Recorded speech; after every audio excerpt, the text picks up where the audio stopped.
Mixing, it's complicated, but there are some simple tips that I've picked up along the way that will help just about anyone make better mixes right away. I'm gonna go through these quickly so you can watch this video and then try them out for yourself on your own mix. So first up is a technique called the round robin. So mixing is about the relationship between different instruments and vocals in context with each other, and EQ is a huge part of that. When EQing a track in the full mix, it can be hard to tell what's what. But if you press the solo button, you're losing all the context that's so important. So with the round robin technique, you are going to solo your guitar bus and your vocal bus, and you can work on EQing those until they sound great together. Once you're happy with what you've got, you can move on to soloing just the guitars and the bass, making sure that those are doing what you want. Then you can do the same with the bass and the drums. Then just drums and guitar, forming a round robin until everything is playing nice with each other in the full mix. Next up is a way to make sure your vocals and even your lead instruments sound really present without making them squashed.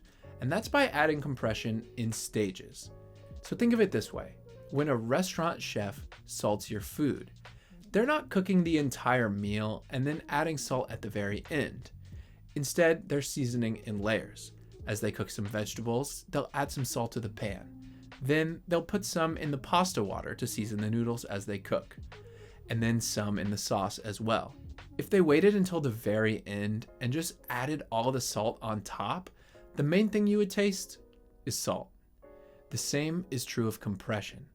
If you add a little compression on the way in, then some soft compression before or after your EQ, then some compression on your vocal bus, and then a little more on your mix bus. Well, that way your vocals will be compressed to the level that you'd like without it just sounding like compression. If you're getting notes from your clients that the vocal sounds too compressed, but compressing it less makes it disappear, then give this a try. The third tip is something that I struggle with actually applying, but it's so basic and such an easy way to improve your mixes, and that's just to turn your speakers or your headphones down. A lot of people know that mixing too loud is an easy way to have boring mixes, since you'll be jamming out to an overhyped mix that's not related to an average person's listening experience. So that barely counts as a tip. The real tip is to find a way to make sure you actually do it, which for me is to keep one of these decibel meters on hand. If you dial in your speakers at say 80 decibels before you start your mix, and then just leave them there, you'll be sure to actually mix quietly. If you're gonna crank it up for a minute to jam out, remember where your output knob was set and turn it back to that level. And in the same vein, mixing too quiet is also a bit of a detriment. I've talked to friends of mine who took it too far and spent too long mixing at super low levels, which is great, but it also masks some problem areas with regards to harshness that don't crop up until you start hitting some slightly higher volumes.